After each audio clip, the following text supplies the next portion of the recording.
So the first things first, we need to get a really sharp knife. Sharp knives help you so much in the kitchen. And this little bitty sharpener I have is just so good. Now I have 3 chicken breasts. They're still a little bit frozen, but that's okay. I'm going to cut them in half. And this is enough to feed a large family, trust that. Now this big old honkin' breast here, I'm going to cut into thirds. For 2 reasons. 1, it's a big old honkin' breast. And 2, it'll help it defrost a little quicker.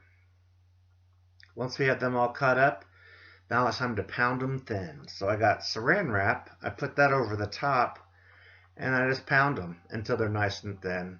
The saran wrap keeps juices from flying everywhere, keeps your kitchen cleaner, and pounding it thin like that makes it cook faster, and it's super duper tender. Trust that. So after I pound it out, I'm going to put it on a plate, and then I'm going to salt and pepper it. A little pinch of salt and a little pinch of pepper. You want to season your meat on both sides, which is what I'm doing here. Now, once you get them seasoned, go back and repeat until all those pieces are flattened. Bam! So, we have them all flattened. I'm going to set them aside, get my flour. We're going to season it up. I'm putting some salt in. That's about a 1/4 teaspoon.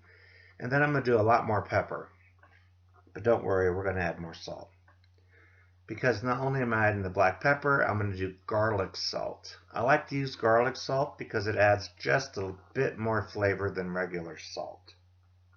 But it's not overpowering. We're going to stir it up and look at it. And if you don't see a whole lot of the flecks in there of pepper, then we're going to re-season it again. Because you want this to be good. You don't want it tasting bland and plain.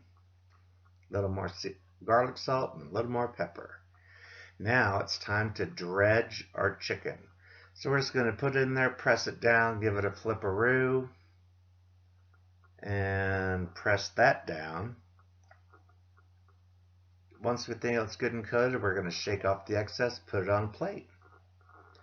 And we're going to do about 3 of these at a time will fit in my big skillet. Now over here is my cast iron skillet. It's been getting warm on the stove, but we're going to put about a 1/4 cup of extra virgin olive oil, only the best. And then we're going to add to that about a 1.5 tablespoons of butter. You can use salted or unsalted. It doesn't really matter. So we're going to throw that in there, and then we're going to mix it around just a little bit, just to combine the butter and the olive oil together. Then we're going to add our chicken.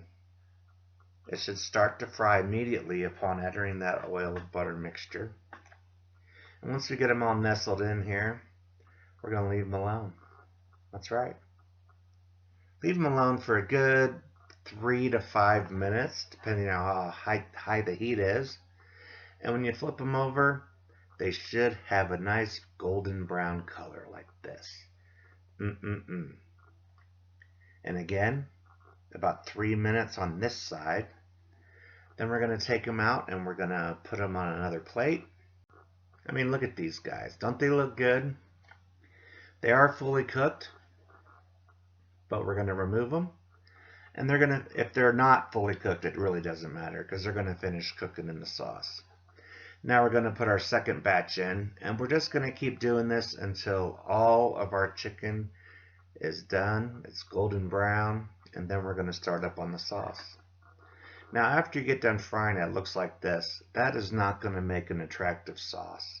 So we're going to wipe this pan out and make it nice and clean. If there's a few flecks in the bottom at the end, that doesn't matter. Because now we're going to reintroduce another 1/4 cup of olive oil. And this is where I made a mistake. I should have added this second, but I didn't. Or actually, I should have added it third. Because we're also going to add yet another 1.5 tablespoons of butter, which really does help give it a good flavor. Now we're going to add a can of chicken broth. This is where I made my mistake. Look out, here comes a facial. And my wife really was happy about the grease on the cabinets above the stove. But anyway, after that first initial facial, it all calmed down. So we're going to flavor up this sauce with 2 cloves of garlic, a good solid pinch of red pepper flakes. And then we're also going to add capers that I drained. So it's about a tablespoon and a half of capers. We're going to give that a quick little stir-do, and then we're going to put our chicken right back in this sauce. The flour is going to help thicken it slightly. It's going to be so good once we get all that chicken in there. I'm here to tell you, if you've never had chicken piccata, this is a delicious, delicious dish. It is stupid good. Finally, we're going to add half a lemon. I'm going to juice it right there in my hand. I'm going to try and catch all the seeds. And guess what? I did. All the seeds remained in my hand. Then you're just going to throw the whole lemon that's left over, that half, right in the sauce too. Yum city. Now we're going to put a lid on it for a good 10 minutes. When the lid comes off, the last thing we're going to do is we are going to add some wine, white wine. I'm using Chardonnay. You do about a half a cup. It only takes a minute or two for the alcohol to burn off. But if you add it too soon, the flavor of the wine leaves, I think. Bam, here we go. Chicken piccata and rosemary garlic mashed potatoes. A great dinner. Jimmy Dixon,